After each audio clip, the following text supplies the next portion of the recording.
Hello ಸ್ನೇಹಿತರೆ, ಎಲ್ಲರಿಗೂ ಕಲ್ಯಾಣಿ education YouTube ಚಾನಲ್ಗೆ ಸ್ವಾಗತ. ಈಗಾಗಲೇ ನಿನ್ನೆ 13ನೇ ತಾರೀಕು ಜುಲೈ 13ರಂದು ಏನಾಗುತ್ತಪ್ಪ ಕರ್ನಾಟಕ TET ಕಾಲ್ಫರ್ ಮಾಡಿದ್ದಾನೆ, ನೋಟಿಫಿಕೇಶನ್ ಮಾಡಿದ್ದಾನೆ. ಅದ್ರ ಬಗ್ಗೆ ಒಂದು ಸ್ವಲ್ಪ ಮಾಹಿತಿಯನ್ನು ನಾವು ಈ ಒಂದು ವಿಡಿಯೋದ ಮೂಲಕ ತಿಳ್ಕೊಳ್ತಾ ಇದ್ದೀವಿ. ದಿನಾಂಕ 13/7/2023ರಂದು ಏನಪ್ಪ ಅಂದ್ರೆ ಅರ್ಜಿಯನ್ನು ಕರೆದಿದ್ದಾನೆ. ಕರ್ನಾಟಕ TET ಎಕ್ಸಾಮ್ಸ್ಗೆ ಅರ್ಜಿಯನ್ನು ಕರೆದಿದ್ದಾರೆ. BEd DEd ಮುಗಿಸಿದ್ರು ಏನಾಗುತ್ತಪ್ಪ ಅಂದ್ರೆ TET ಕ್ವಾಲಿಫೈ ಆಗೋಗೋಸ್ಕರ ಅಪ್ಲಿಕೇಶನ್ ಅನ್ನು ಹಾಕ್ಬೋದು. ಹಾಗಾದ್ರೆ ಈ ಒಂದು ಅಪ್ಲಿಕೇಶನ್ ಅಲ್ಲಿ ಏನೆಲ್ಲ ಮಾಹಿತಿ ಇದೆ ಅಂತ ನೋಡೋಣ.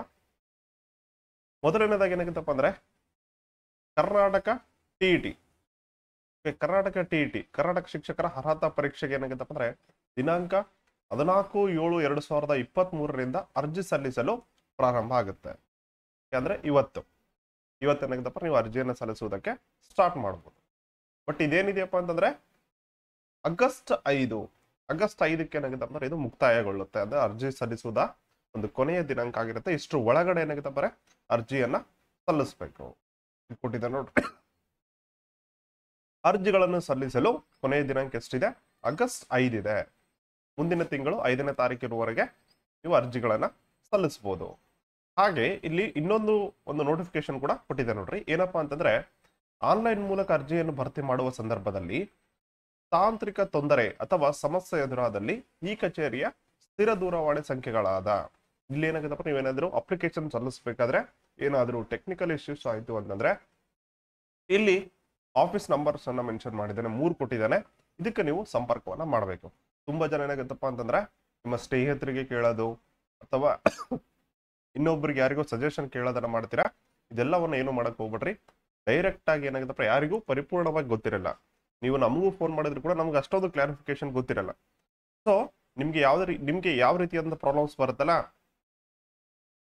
ಅದಕ್ಕೆ ಅನುಗುಣವಾಗಿ ಈ ಒಂದು ಸಂಖ್ಯೆಗಳಿಗೆ ಕರೆ ಮಾಡ್ರಿ. ಅವ್ರು ನಿಮ್ಗೆ ಏನಪ್ಪ ಅಂದ್ರೆ ಸಜೆಷನ್ ಅನ್ನ ನೀಡ್ತಾರೆ. ಹಾಗೆ ಇಲ್ಲಿ ವೆರಿ ಇಂಪಾರ್ಟೆಂಟ್ ನೋಡ್ರಿ, ಅರ್ಹ ಅಭ್ಯರ್ಥಿಗಳು ಅಂದ್ರೆ ನೀವೇನಾದ್ರೂ BEd ಇನ್ನು ವ್ಯಾಸಂಗ ಮಾಡ್ತಾ ಇದ್ರೆ ಅಥವಾ DEd ವ್ಯಾಸಂಗ ಮಾಡ್ತಿದ್ರು ಕೂಡ ಅರ್ಜಿಯನ್ನ ಸಲ್ಲಿಸಬಹುದು.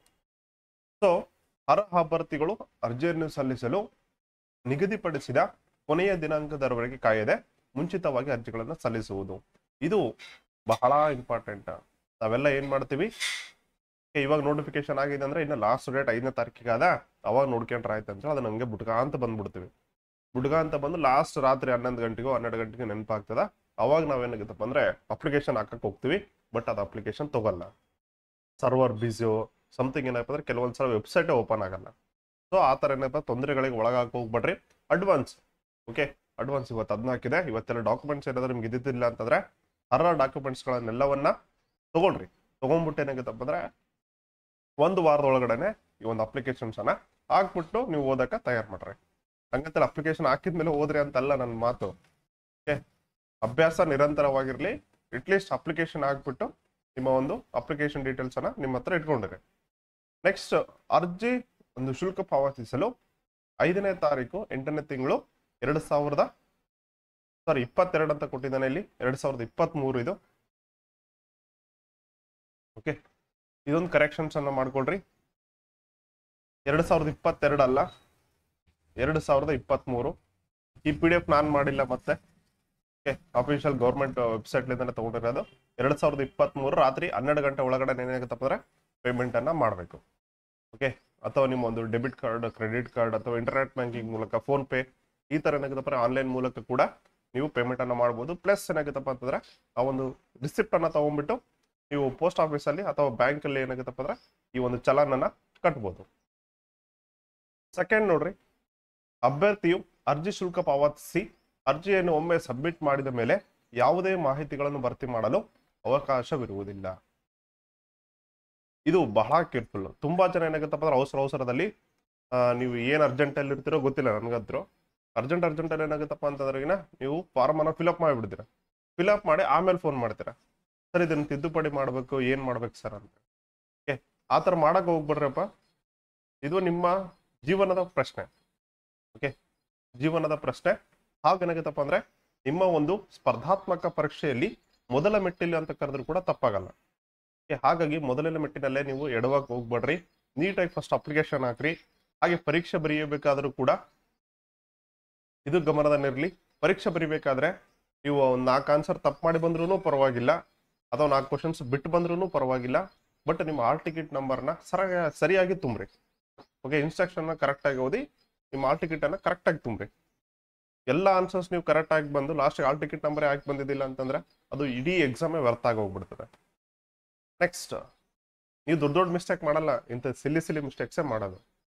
ನೆಕ್ಸ್ಟ್ ನೋಡ್ರಿ, ಅಭ್ಯರ್ಥಿಯು ಆನ್ಲೈನ್ ನಲ್ಲಿ ಅರ್ಜಿ ಶುಲ್ಕ ಪಾವತಿಸುವ ಸಂದರ್ಭದಲ್ಲಿ ಅರ್ಜಿ ಶುಲ್ಕವು ಅಭ್ಯರ್ಥಿ ಉಳಿತಾಯ ಖಾತೆಯಲ್ಲಿ ಅಂದ್ರೆ ನಿಮ್ದೇನಪ್ಪ ನಿಮ್ಮ ಒಂದು ಅಕೌಂಟ್ ಅಲ್ಲಿ ಏನಾಗುತ್ತಪ್ಪ ಅಂದ್ರೆ ಅಮೌಂಟ್ ಕಟ್ ಆಗಿದ್ರು ಕೂಡ, ಓಕೆ, ಅಮೌಂಟ್ ಕಟ್ ಆಗಿದ್ರು ಕೂಡ ಒಂದು ವೇಳೆ ಟ್ರಾನ್ಸಾಕ್ಷನ್ ಫೇಲ್ಯೂರ್ ಅಂತ ಬಂತು ಅಂತಂದ್ರೆ ಅವಾಗ ಏನಾಗುತ್ತಪ್ಪ ನಿಮ್ಮ ಒಂದು ಪ್ರಿಂಟ್ಔಟ್ ಬರೋದಿಲ್ಲ. ಸೊ ಇದಕ್ಕೇನಾಗುತ್ತಪ್ಪ ಅಂದ್ರೆ ಕಚೇರಿಯು ಜವಾಬ್ದಾರಿ ಆಗಿರುವುದಿಲ್ಲ. ಸರ್, ಈಗ ಒಂದು 300 ರೂಪಾಯಿ ಪೇಮೆಂಟ್ ಇದೆ ಅಂತ ಕೋರಿ ನೀವು 300 ರೂಪಾಯಿ ಪೇಮೆಂಟ್ ಮಾಡಿರ್ತಾರೆ, ನಿಮ್ಮ ಅಕೌಂಟ್ ಅಲ್ಲಿ ಕೂಡ ಕಟ್ ಆಗಿರುತ್ತೆ, ಬಟ್ ಅಲ್ಲಿ ಪೇಮೆಂಟ್ ಸಕ್ಸಸ್ಫುಲ್ ಅಂತ ಬರೋದಿಲ್ಲ. ಅವಾಗ ಏನಾಗುತ್ತಪ್ಪ ಅಂದ್ರೆ ಈ 300 ರೂಪಾಯಿ ಡುಮ್ಕಿ ಅಂತೇಳಿ ಅರ್ಥ. ಮತ್ತೆ ನೀವೇನಾಗುತ್ತಪ್ಪ ಅಂದ್ರೆ ಈ ಒಂದು ಎಕ್ಸಾಮಿನೇಷನ್ ಅಥಾರಿಟಿಗೆ ಫೋನ್ ಮಾಡಿಬಿಟ್ಟು ಸರ್ ಒಂದು 300 ರೂಪಾಯಿ ಆಲ್ರೆಡಿ ಹಾಕಿದ್ದೀನಿ, ಟ್ರಾನ್ಸಾಕ್ಷನ್ ಫೇಲ್ಯೂರ್ ಅಂತ ಬಂದಿದೆ, ನನ್ನ ಹತ್ರ ದುಡ್ಡು ಕಟ್ ಆಗಿದೆ ಅಂದ್ರೆ ಅದಕ್ಕೆ ಕಚೇರಿ ಸಂಬಂಧ ಇರೋದಿಲ್ಲ. ಮತ್ತೊಂದ್ಸಲ ನೀವು ಪೇಮೆಂಟ್ ಮಾಡಿ ಸಕ್ಸಸ್ಫುಲ್ ಆಗತ್ತಾನ ಪೇಮೆಂಟ್ ಮಾಡಿ ನಿಮ್ಮ ಒಂದು ಅಪ್ಲಿಕೇಶನ್ ಅನ್ನ ತಗೋಬೇಕು. ಇದೊಂದು ಸ್ವಲ್ಪ ನೆಗೆಟಿವ್ ಪಾಯಿಂಟ್ ಇದೆ ನೋಡ್ರಿ. ನೆಕ್ಸ್ಟ್, ಈಗ ಕೆಲವರು ಏನಾಗುತ್ತಪ್ಪ ಫಿಸಿಕಲ್ ಹ್ಯಾಂಡಿಕ್ಯಾಪ್ಟ್ ಅಂದ್ರೆ ವಿಕಲಚೇತನ ಸರ್ಟಿಫಿಕೇಟ್ಗಳು ಹೊಂದಿರ್ತೀರಾ. ಸೊ ನೀವೇನಾದ್ರು ವಿಕಲಚೇತನ ಏನಾದ್ರು ಇದ್ರಪ್ಪ ಅಂದ್ರೆ ಅದಕ್ಕೆ ಆದಂತ ಒಂದು ಸರ್ಟಿಫಿಕೇಟ್ ಅನ್ನ ಕೊಡ್ತೀರಾ, UD ಐಡಿಯಾ ಕಾರ್ಡ್ ಅಂತೇಳಿ ಸಮಥಿಂಗ್ ಕರಿತೀವಿ. ಆ ಒಂದು ಸರ್ಟಿಫಿಕೇಟ್ ಅನ್ನ ಪಡ್ಕೊಂಡು ಅದನ್ನು ಕೂಡ ಏನಾಗುತ್ತೆ ನೀವು ಅಪ್ಲೈ ಮಾಡಬೇಕು. ಮತ್ತೆ ನೀವೇನಾದ್ರು ಯಾವ್ದಾದ್ರು ಕೆಟಗರಿಗೆ ಏನಾದ್ರು ಸಂಬಂಧಪಟ್ಟಿದ್ರೆ, ಶೆಡ್ಯೂಲ್ಡ್ ಕ್ಯಾಸ್ಟ್ ಆಗಿರ್ಬೋದು, ಪರಿಶಿಷ್ಟ ಜಾತಿ ಪರಿಶಿಷ್ಟ ಪಂಗಡ ಅಂತೇಳಿ ಬರ್ತವೆ, ಮತ್ತೆ OBC ಹಿಂದುಳಿದ ವರ್ಗದವರು ಅಂತೇಳಿ ಬರ್ತದೆ. ಓಕೆ, ಹಾಗೆ ಇತ್ತೀಚೆಗೆ ಏನಪ್ಪಾ ಅಂದ್ರೆ ಎಕನಾಮಿಕಲಿ ವೀಕರ್ ಸೆಕ್ಷನ್ಸ್ ಕೂಡ ಬಂದಿದೆ. 10% ರಿಸರ್ವೇಶನ್ ಕೊಟ್ಟಿರೋದಿಲ್ಲ 103rd ಕಾನ್ಸ್ಟಿಟ್ಯೂಷನ್ ಅಮೆಂಡ್ಮೆಂಟ್ ಆಕ್ಟ್ ಪ್ರಕಾರ. ಸೊ ಈ ತರ ಏನಾದ್ರು ನಿಮ್ದೇ ಆದಂತಹ ಒಂದು ಸ್ಪೆಷಲ್ ಕೆಟಗರಿ ಏನಾದ್ರು ಇತ್ತು ಅಂತಂದ್ರೆ, ಅಥವಾ ಮೈನಾರಿಟಿ ಆಗಿರ್ಬೋದು, ಸ್ಪೆಷಲ್ ಕೆಟಗರಿ ಇತ್ತಂದ್ರೆ ಅದರದಾದಂತ ಒಂದು ಸರ್ಟಿಫಿಕೇಟ್ ಅನ್ನ ಕೂಡ ನೀವು ಅಲ್ಲಿ ಅಪ್ಲೋಡ್ ಮಾಡ್ಬೇಕಾಗತ್ತೆ. ನೆಕ್ಸ್ಟ್ ಇಲ್ಲಿದೆ ನೋಡ್ರಿ, ಆನ್ಲೈನ್ ಅರ್ಜಿಯಲ್ಲಿ ಮೀಸಲಾತಿ ಸೌಲಭ್ಯಕ್ಕಾಗಿರುವ ಅಂಕಣವನ್ನು ಕಡ್ಡಾಯವಾಗಿ ಭರ್ತಿ ಮಾಡತಕ್ಕದ್ದು. ಎಸ್, ಇಲ್ಲಿ ಮತ್ತೇನಪ್ಪಾ ಅಂದ್ರೆ ನಿಮ್ದು PDP ಅಂತೇಳಿ ಕೂಡ ಬರುತ್ತೆ. ಯಾವುದೇ ಅಪ್ಲಿಕೇಶನ್ ಹಾಕ್ಬೇಕಾದ್ರೂ ಕೂಡ ನಿಮ್ದು ಯಾವ್ದು ಮೀಸಲಾತಿ ಇರುತ್ತಲ್ಲ ಅದನ್ನೆಲ್ಲ ನೀವು ಸರಿಯಾಗಿ ತುಂಬ್ರಿ. ಗ್ರಾಮೀಣ ಅಂತೇಳಿ ಬರ್ತದೆ, ಕೆಲವೊಂದು ಏನಪ್ಪಾ ಅಂದ್ರೆ HK ಅಂತೇಳಿ ಬರುತ್ತೆ. TET ಅಂತ ಹೇಳ್ತಾ ಇಲ್ಲ, ಬೇರೆ ಯಾವುದೇ ಎಕ್ಸಾಮಿನೇಷನ್ಸ್ ಬಂದ್ರು ಕೂಡ ಓಕೆ ನನ್ನ ಹತ್ರ ಸರ್ಟಿಫಿಕೇಟ್ ಇತ್ತು ಫಿಲ್ ಅಪ್ ಮಾಡಲಿಲ್ಲ ಅಂತಂದ್ರಿಗಿನ ಅದು ನಿಮಗೆ ಕನ್ಸಿಡರ್ ಮಾಡಲ್ಲ. ನೀವೇನು ಅಪ್ಲಿಕೇಶನ್ಸ್ ಅಲ್ಲಿ ಅಥವಾ ಈ ಒಂದು ಆನ್ಲೈನ್ ಅಪ್ಲಿಕೇಶನ್ ಅಲ್ಲಿ ಫಿಲ್ ಅಪ್ ಮಾಡಿರ್ತೀರಲ್ಲ ಅದೇ ಫೈನಲ್ ಆಗಿರುತ್ತೆ.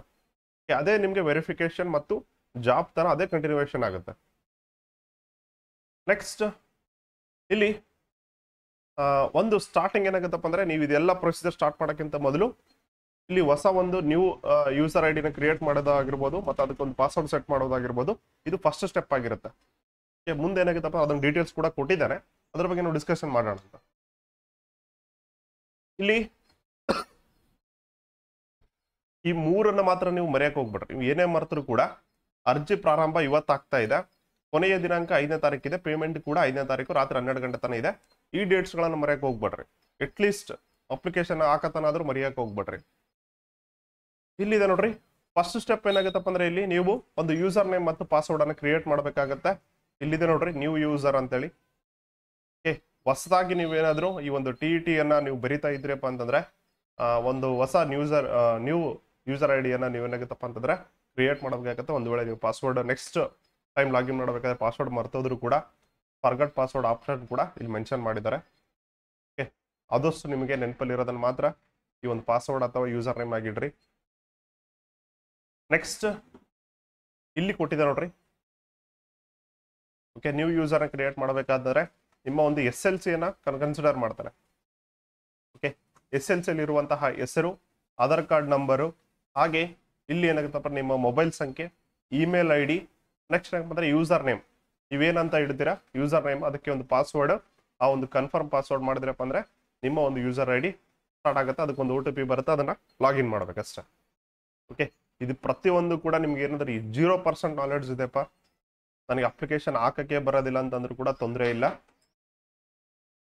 ಪ್ರತಿಯೊಂದು ಲೈನ್ ಅನ್ನು ನೀವು ನೀಟಾಗಿ ಓದಿದ್ರೆ ಅಪ್ಲಿಕೇಶನ್ ಆಗ್ಬೋದು. ನೆಕ್ಸ್ಟ್ ಏನಾಗುತ್ತಪ್ಪ ನಿಮ್ಮ ಒಂದು ಯೂಸರ್ ID ಕ್ರಿಯೇಟ್ ಆಗುತ್ತೆ, ಲಾಗಿನ್ ಆಗ್ರಿ. ನೆಕ್ಸ್ಟ್ ಏನಾಗುತ್ತಪ್ಪ ಅಂದ್ರೆ ಇಲ್ಲಿ ನಿಮ್ಮ ಒಂದು ಸೆಷನ್ ಸ್ಟಾರ್ಟ್ ಆಗುತ್ತೆ. ಮೊದಲು ಪರ್ಸನಲ್ ಡೀಟೇಲ್ಸ್ ಅನ್ನ ಅಂದ್ರೆ ನಿಮ್ಮ ಹೆಸರು, ನಿಮ್ಮ ತಂದೆ ತಾಯಿ ಹೆಸರು, ಮತ್ತೆ ನಿಮ್ಮ ಒಂದು ಡೇಟ್ ಆಫ್ ಬರ್ತ್ ಆಗಿರ್ಬೋದು, ನಿಮ್ಮ ಒಂದು ಕೆಟಗರಿ ಕೂಡ ಇಲ್ಲಿ ಮೆನ್ಷನ್ ಮಾಡಿದ್ದಾರೆ ನೋಡ್ರಿ, ಕೆಟಗರಿ ಮತ್ತು ಕ್ಯಾಸ್ಟ್. ಕೆಟಗರಿ ಅಂತಂತಂದ್ರೆ ನಿಮ್ಗೆ ST SC ಆ ತರ ಬರುತ್ತೆ. ಕ್ಯಾಸ್ಟ್ ಅಂತಂದ್ರೆ ಸಬ್ ಕ್ಯಾಸ್ಟ್ಗಳು ಬರ್ತದಲ್ಲ ಆ ತರ.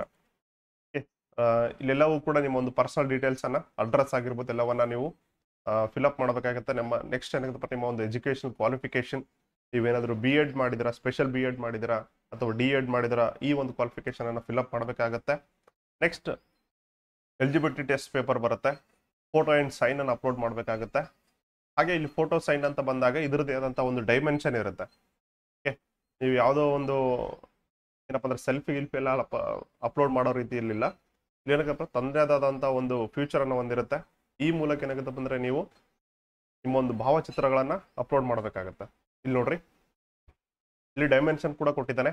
ಭಾವಚಿತ್ರ ಇಲ್ಲಿ 5 KB ಟು 50 KB ತನಕ ಇರಬೇಕು. ಪ್ಲಸ್ ಸಹಿ ಏನಿರುತ್ತಪ್ಪ ಅಂದ್ರೆ ಸಿಗ್ನೇಚರ್ ಕೂಡ 5 KB ಟು 40 KB ಅಲ್ಲಿ ಇರಬೇಕು. ಭಾವಚಿತ್ರ ನೋಡ್ರಿ ಈ ತರ ಇರಬೇಕು, just like A passport size photo ತರ ಇರಬೇಕಾಗತ್ತೆ. ನೆಕ್ಸ್ಟ್ ಈ ಭಾವಚಿತ್ರಗಳನ್ನೆಲ್ಲ ಅಪ್ಲೋಡ್ ಮಾಡಿದ್ಮೇಲೆ ನೀವು ಪೇಮೆಂಟ್ ಅನ್ನ ಮಾಡಬೇಕಾಗತ್ತೆ. ಪೇಮೆಂಟ್ ಮಾಡಿಬಿಟ್ಟು ಸಕ್ಸಸ್ಫುಲ್ ಆಯಿತು ಅಂತಂದ್ರೆ ಲಾಗೌಟ್ ಮಾಡ್ಕೋಬಹುದು. ಮತ್ತೇನಾದ್ರೂ ನೀವೇನಾದ್ರೂ ಚೆಕ್ ಮಾಡ್ಕೋಬೇಕಾಗಿತ್ತು ಅಂತಂದ್ರೆ ವಾಪಸ್ ನೀವು ಅದೇ ಸೇಮ್ ಪಾಸ್ವರ್ಡ್ ಮತ್ತು ಯೂಸರ್ ನೇಮ್ ಅನ್ನು ಹೊಡೆದ್ಬಿಟ್ಟು ಲಾಗಿನ್ ಆಗ್ಬೋದು. ಇಷ್ಟು ಆಗಿರುತ್ತೆ. ಇದೆಲ್ಲ ಆದ್ಮೇಲೆ ಇನ್ನೊಂದು ಬಹಳ ಕೇರ್ಫುಲ್ ಆಗಿ ನೆನ್ಪಿಟ್ಕೊಂಡ್ರಿ, ಅವರು ಈ ಒಂದು ನೋಟಿಫಿಕೇಶನ್ ಅಲ್ಲಿ ಕ್ಲಿಯರ್ ಆಗಿ ಮೆನ್ಷನ್ ಮಾಡಿದ್ದಾರೆ, ಅರ್ಹತಾ ಪ್ರಮಾಣ ಪತ್ರದಲ್ಲಿ ಯಾವುದೇ ಬದಲಾವಣೆಗಳಿಗೆ ಅವಕಾಶವಿರುವುದಿಲ್ಲ. ಅವ್ನು ನೀಟಾಗಿ ಮೆನ್ಷನ್ ಮಾಡಿದ್ದಾನೆ. ಮತ್ತೆ ನೀವೇನಾಗುತ್ತಪ್ಪ ಅಂದ್ರೆ ಸರ್ ಒಂದು ಇದಿತ್ತು ಅದಿತ್ತು ಅಂತೇಳಿ ವಾಪಸ್ ಹೋಗಿ ಅವ್ರಿಗೆ ಕ್ವಶನ್ ಮಾಡುವಂತಿಲ್ಲ. ಓಕೆ, ನೆನ್ಪಿರ್ಲಿ, ಅರ್ಹತಾ ಪ್ರಮಾಣದಲ್ಲಿ ಯಾವುದೇ ರೀತಿಯಾದಂಥ ಬದಲಾವಣೆಗಳು ಇರೋದಿಲ್ಲ. ಸೊ ಅಪ್ಲಿಕೇಶನ್ ಅಲ್ಲಿ ನೀವು ಏನೆಲ್ಲ ಫಿಲ್ಅಪ್ ಮಾಡಿರ್ತೀರಲ್ಲ ಅದೇ ಫೈನಲೈಸ್. ಓಕೆ, ನಿಮ್ಮ ಹೆಸರು ಏನಾಗದಪ್ಪ ಅಂದ್ರೆ ಇವಾಗ ಬಸವರಾಜ ಅಂತ ಐತೆ ಕೊರಿ 10ನೇ ಕ್ಲಾಸಲ್ಲಿ. ಇಲ್ಲಿ ನೀವು BASV ಅಂತ ಹೊಡೆದ್ಬಿಟ್ರೆ ಅಂತಿಕೋರಿ, ಅವಸರದಲ್ಲಿ ಇರ್ತೀರಲ್ಲ, ಹೌದಿಲ್ಲ, ಅರ್ಜೆಂಟಾಗಿ ಎಲ್ಲಿಗಾನ ಹೋಗೋದಿರ್ತದ. ಇಲ್ಲಿ ಏನಾದ್ರೂ ಮಿಸ್ ಆಯ್ತು ಅಂತಂದ್ರೆ ಅದಕ್ಕೆ ಸೇಮ್ ಆಸ್ ಇಟ್ ಈಸ್ ಇದೇ ಹೆಸರೇ ನಿಮ್ಮ ಒಂದು TET ಎಲಿಜಿಬಿಲಿಟಿಯಲ್ಲಿ ಬರುತ್ತೆ. ಓಕೆ, ವಾಪಸ್ ಏನಾಗುತ್ತಪ್ಪ ಅಂದ್ರೆ ನೀವು ಹೋಗಿ ಅಲ್ಲಿ ನನಗೆ ಆಡ್ ಮಾಡ್ರಿ ಅಂತಂದ್ರೆ ಸುಮ್ಮನೆ ತೊಂದರೆ ಆಗುತ್ತೆ. ಸೊ ಅಲ್ಲಿ ಹೋಗಿ ಅಷ್ಟೆಲ್ಲ ಕಷ್ಟಪಡೋಕ್ಕಿಂತ ನೀವು ಇಲ್ಲೇ ಏನಾಗುತ್ತಪ್ಪ ಅಂತಂದ್ರೆ ಅಪ್ಲಿಕೇಶನ್ ಹಾಕ್ಬೇಕಾದ್ರೆ ಒಂದು 5 ನಿಮಿಷ ಕಾನ್ಸಂಟ್ರೇಷನ್ ಕೊಟ್ಟು ಅಪ್ಲಿಕೇಶನ್ ಹಾಕ್ಬಿಟ್ರೆ ಮುಗೀತು, ಸಕ್ಸಸ್ಫುಲ್ ಆಗಿ ನಿಮ್ಮ ಒಂದು ಅರ್ಹತಾ ಪ್ರಮಾಣ ಪತ್ರ ಬಂದ್ಬಿಡುತ್ತೆ. ನೋಟಿಫಿಕೇಶನ್ ಹಾಕೋದು ಅಷ್ಟೇ ಅಲ್ಲ ಅಥವಾ ಅಪ್ಲಿಕೇಶನ್ ಹಾಕೋದು ಅಷ್ಟೇ ಅಲ್ಲ, ಅದಕ್ಕೆ ತಕ್ಕಂತೆ ತಯಾರಿ ಕೂಡ ಮಾಡಬೇಕಾಗುತ್ತೆ. ಸೊ ಏನೆಲ್ಲ ಓದಬೇಕು, ಹಾಗೇನಾಗುತ್ತಪ್ಪ ಅಂದ್ರೆ ಎಷ್ಟು ಕಾನ್ಸಂಟ್ರೇಷನ್ ಮಾಡಬೇಕು, ಯಾವೆಲ್ಲ ಸಬ್ಜೆಕ್ಟ್ಗಳನ್ನು ನೀವು ಫೋಕಸ್ ಮಾಡಿದ್ರೆ ಹೈಯೆಸ್ಟ್ ಸ್ಕೋರ್ಸ್ ಅನ್ನ ಮಾಡ್ಬೋದು ಅನ್ನೋದನ್ನ ನೆಕ್ಸ್ಟ್ ಒಂದು ವಿಡಿಯೋದಲ್ಲಿ ಹೇಳ್ತೀನಿ ಅಂತ. ಸೊ ಇದ್ರ ಬಗ್ಗೆ ಏನಾದರೂ ನಿಮ್ಗೆ ಏನಾದರೂ ಕ್ಲಾರಿಫಿಕೇಶನ್ ಬೇಕಾಗಿತ್ತು ಅಂದ್ರೆ ಕೆಳಗಡೆ ಕಾಮೆಂಟ್ಸ್ ಅಲ್ಲಿ ತಿಳಿಸಿ. ಇದಕ್ಕೆ ಸಂಬಂಧಪಟ್ಟಂತೆ ನಾವು ಒಂದು ಸ್ಪೆಷಲ್ ವಿಡಿಯೋನ ಕೂಡ ಮಾಡ್ತಾ ಇದ್ದೀವಿ. TET ಸಿಲೆಬಸ್ ಹೆಂಗೆ ಇರುತ್ತೆ, ಹಾಗೆ ನೀವು ಹೆಂಗೆ ಅಪ್ರೋಚ್ ಆಗಬೇಕು, ಎಲ್ಲವೂ ಕೂಡ MCQ ಇರುತ್ತೆ, ಮಲ್ಟಿಪಲ್ ಚಾಯ್ಸ್ ಕ್ವಶನ್ಸೇ ಇರ್ತವೆ. ಓಕೆ, TET GPSR ಎಕ್ಸಾಮ್ಸ್ ಆಗಿರ್ಬೋದು, ಮುರಾರ್ಜಿ ಆಗಿರ್ಬೋದು, ಹಾಸ್ಟೆಲ್ ವಾರ್ಡನ್ ಆಗಿರ್ಬೋದು, ಹಾಸ್ಟೆಲ್ ವಾರ್ಡನ್ ಬರಲ್ಲ ಸಾರಿ, ಮತ್ತೆ GPSR HSTR ಇದೆಲ್ಲದಕ್ಕೂ ಕೂಡ ಮಿನಿಮಮ್ ಎಲಿಜಿಬಿಲಿಟಿ ಇದೆ. TET ಪಾಸ್ ಆಗಲೇಬೇಕು. ಓಕೆ, ಎಷ್ಟು ಇಂಪಾರ್ಟೆಂಟ್ ಇದೆ. ನೆಕ್ಸ್ಟು HSTR ಕೂಡ ಕಾಲ್ ಫಾರ್ಮ್ ಕರಿತಾ ಇದ್ದಾನೆ, GPSR ಕೂಡ ಕಾಲ್ ಫಾರ್ಮ್ ಕರಿತಾ ಇದ್ದಾನೆ. ಸೊ TET ಅನ್ನ ಏನಾಗುತ್ತಪ್ಪ ಅಂದ್ರೆ ಕ್ಲಿಯರ್ ಮಾಡಿ ನಿಮ್ಮ ಹತ್ರ ಸರ್ಟಿಫಿಕೇಟ್ ಇಟ್ಕೊಂಡಿರಿ, ಮುಂದೆ ಯೂಸ್ ಆಗುತ್ತೆ. ಇಷ್ಟು ಹೇಳುತ್ತಾ ಈ ಒಂದು ತರಗತಿಯನ್ನು ಮುಗಿಸ್ತಾ ಇದ್ದೀವಿ. ಮುಂದಿನ ವಿಡಿಯೋದಲ್ಲಿ ನಿಮಗೆ ಸಿಲೆಬಸ್ ಪ್ಲಸ್ ಯಾವ ರೀತಿ ನಿಮ್ಮ ಒಂದು ಪ್ರಿಪ್ರೇಷನ್ ತಯಾರಿ ನಡೆಸಬೇಕು ಅನ್ನೋದನ್ನ ನಾವು ಡಿಸ್ಕಷನ್ ಮಾಡೋಣ ಅಂತ. ಯಾವೆಲ್ಲ ಸಬ್ಜೆಕ್ಟ್ಸ್ ಇರ್ತವೆ, ಓಕೆ, ಯಾವೆಲ್ಲ ಪುಸ್ತಕಗಳನ್ನು ಓದ್ಬೇಕು ಅನ್ನೋದನ್ನ ನೆಕ್ಸ್ಟ್ ಒಂದು ವಿಡಿಯೋದಲ್ಲಿ ಡಿಸ್ಕಷನ್ ಮಾಡೋಣ. Thank you, bye bye, take care.